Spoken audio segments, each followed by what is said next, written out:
I think that on a certain level, we all face the same challenges in our life. And what I've discovered after so many years of research, that if you really want to break down the concept of change, to change is to be greater than the conditions in your environment. And so many times our environment is controlling, for the most part, how we feel and how we think. And our response to certain people, certain conditions in our life, causes us to feel good or feel bad.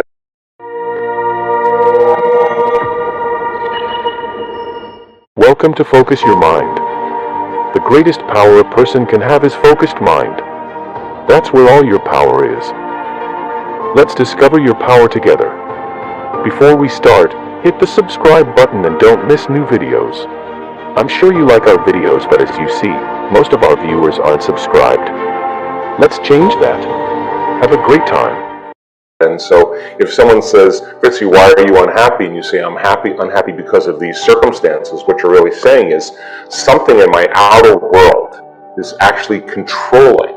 I think it's controlling the way I feel and the way I think. The problem is that the response from the environment, typically, if it's driven by the hormones of stress, weakens the organism. So the environment over time begins to break down our very health. And so the brain is a record of the past. It's an artifact of everything we've learned and experienced to this moment. So most people wake up in the morning and they think about their problems, and their problems are memories that are etched in their brain that are connected to certain people and certain problems at certain times in certain places. And the moment they start thinking of their problems, they're thinking in the past. The challenge is that every one of those problems has an emotion associated with it, and emotions really are a record of the past.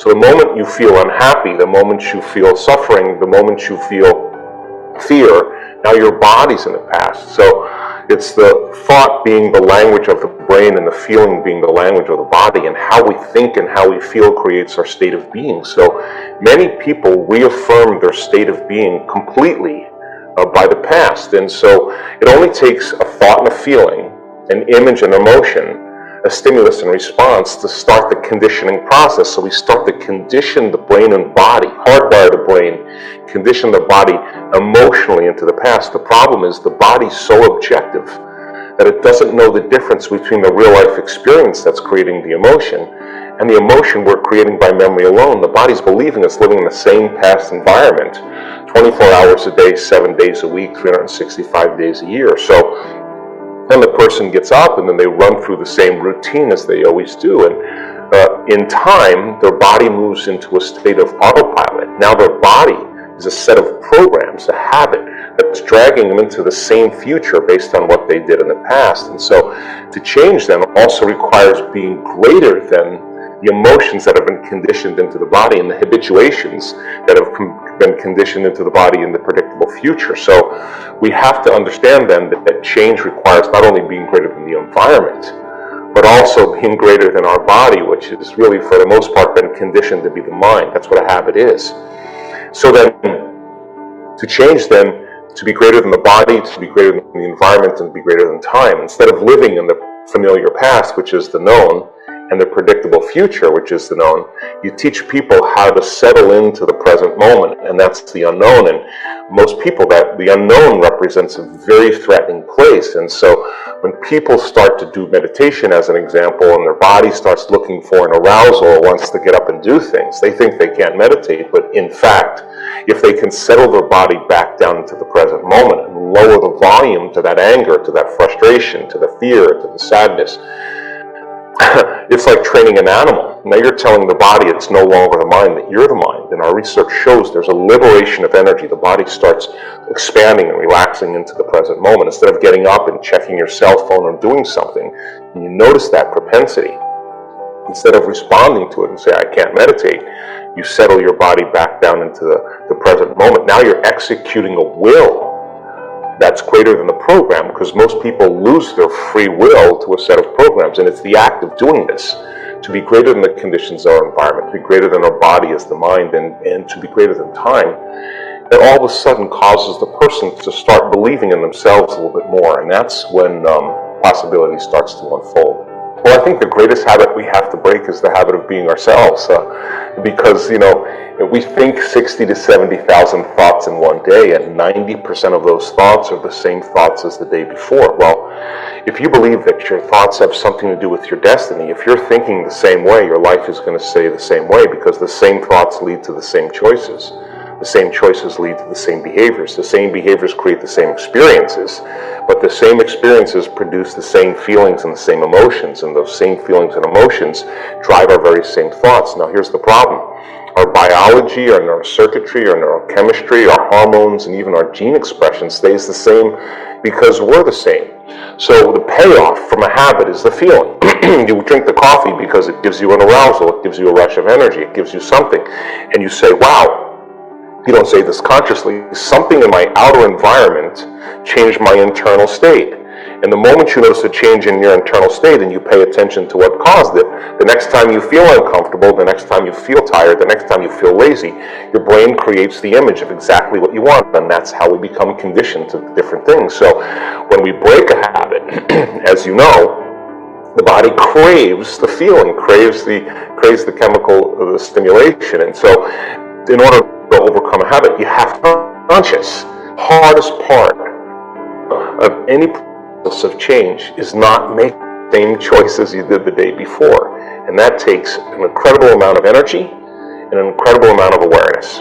First step, and we've studied thousands and thousands of people in the process of change and transformation, even when they've healed themselves from really serious health conditions, they will tell you the moment they decided to make up their mind to change. They make a decision with such firm intention that the amplitude of that decision carries a level of energy that's greater than the hardwired programs in their brain and the emotional conditioning in their body. And their body is responding to their mind. In other words, the choice that they're making becomes a moment in time that they never forget. And so all they did was they married a clear intention, a thought of a new possibility in the future, and then they married it with an elevated emotion, whether it was inspiration, whether it was passion, whether it was invincibility. When you combine those two things, you begin to condition the brain and body into a future instead of the past. So most people say, I'm going to change tomorrow, and they're on the couch with the remote control, watching TV, they have their cell phone, their computer, their iPad, and they say, I think I'll change tomorrow, and the body never gets the signal. So most people who have trauma, as an example, the stronger the emotion that we feel from some experience in our life, the more altered we feel inside of us, the more the brain freezes a frame and takes a snapshot, and that's called a long-term memory. And then people think neurologically within the circuits of that experience, chemically within the boundaries of that emotion, and every time they recall the event, they're producing the same chemistry in their brain and body as if it was occurring. So can you then begin to do the exact same thing and have it work in an instrumental way? So the stronger the emotion that you feel when you make that decision, the more you remember the choice, and that's a long-term memory, and that's a big explosion in the quantum field. So if we could say it another way, you're giving your body a taste of the future emotionally. The body's believing it's in a new environment because it doesn't know the difference between the experience that creates the emotion that you're creating by that choice. So when a person feels that exuberance, that passion, to make up their mind to change, they'll say to you, I remember the exact moment I made up my mind to change. At this particular time, I was in my kitchen, it was this day, I can tell you everything about it because it's a long-term memory. So what if you did that every day? What if you could do that enough times that you literally, from a biological standpoint, begin to erase the emotion that's been stored in the body that produced the pain or the fear or the confusion, and now you're conditioning the body to an elevated emotion like gratitude or love. So we've studied this. When you feel passion, when you feel love, when you feel compassion, when you feel inspiration, when you feel gratitude, you feel appreciation, when you feel true care and kindness, the heart does something so beautiful. It starts to beat in a very rhythmic fashion, like beating a great drum. And that kind of consistent, coherent beat produces a magnetic field that's up to 3 meters wide. Now, the heart is emanating energy and frequency carries information. Now, getting the brain to work in a coherent way, we kind of demystified the process. So coherence is order. Coherence is a cadence, it's a rhythm. And when the brain is coherent, it can send a signal out. It's a directive. It is the electrical charge in the quantum field. The feeling, the elevated emotion of gratitude or love is the magnetic charge. So that's what draws experiences back to us. And so if you do that enough time with brain coherence and heart coherence, you got a Wi-Fi signal. And you begin to produce outcomes in your life. And when you start seeing synchronicities, serendipities, coincidences, opportunities showing up in your life, and you feel the feeling like, oh my God, the universe is responding to me, all of a sudden you stop believing unconsciously that you're the victim of your life, and you start believing that you're the creator of your life. And when you do that, then it inspires you to do it again because you don't want the magic to end. Now, the problem is that most people, that 70% of the time, if they're living by the hormones of stress, and living in stress is living in survival, when we're in that state where we feel threatened, we're in that state where we feel out of balance, because stress is when your brain and body are knocked out of homeostasis, we try to control everything in our life, we try to predict everything in our life, we try to force outcomes. And the act of shifting our attention when we're aroused by the hormones of stress, from one person to another meeting, to another problem, to another thing, to another place, every one of those elements has a neurological network in the brain. So the arousal of the stress hormone says, pay attention, there's danger in your outer environment, and make sure you can predict everything. So as you shift your attention to all these elements, like a lightning storm in the brain starts to fire very incoherently. It starts to fire out of order. When the brain's incoherent, we're incoherent. So we lost our Wi-Fi signal. We don't have a signal to send out. At the same time, if you're feeling the arousal of stress hormones and you can't run, you can't fight, you can't hide, you're stepping on the gas and you're stepping on the brake at the same time, the heart is pounding and beating, but it's beating against the closed system. So the heart starts beating out of order, and the interference of energy that's incoherent causes energy to drop in the brain and the heart. And when that occurs, you lose your other part of your Wi-Fi signal. In a sense, you feel separate. You feel like you've got to do it by yourself. You feel separate from your dreams, separate from people in your life, because in survival and stress, it's not a time to open your heart.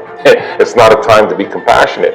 It's not a time to give. It's not a time to even learn. It's a time to run, fight, and hide. So 70% of the time, people spend their life living in survival, and no organism in nature can live in that state for an extended period of time. So if you teach people then that the long-term effects of the hormones of stress push the genetic buttons that create disease, and you say, all that anger that you feel, all that hatred that you feel, all that frustration that you feel is affecting nobody else but yourself and your own body. When people start to realize that that arousal gives them a rush of energy, and in time they need that rush of energy to feel something, and you teach them how to break the addiction from those hormones. Just like you overcame coffee, it's the same thing. When you free your body from the chains of those emotions, when you look back at your past, you don't see it from the same place, because it's only the emotion that keeps you connected to the past. Overcome the emotion. When you look back at your past, you see the wisdom behind it. You see the lessons behind it. You're seeing it from a greater level of consciousness. So when we combine a clear intention with an elevated emotion, we practice this way of creating brain and heart coherence. In time now, you start seeing things come to you. And that's the cool part. Now you no longer have to go and get it. Somehow, those opportunities start showing up in your life. And that's when, again, when you start believing that we're creating our lives instead of being victims to it.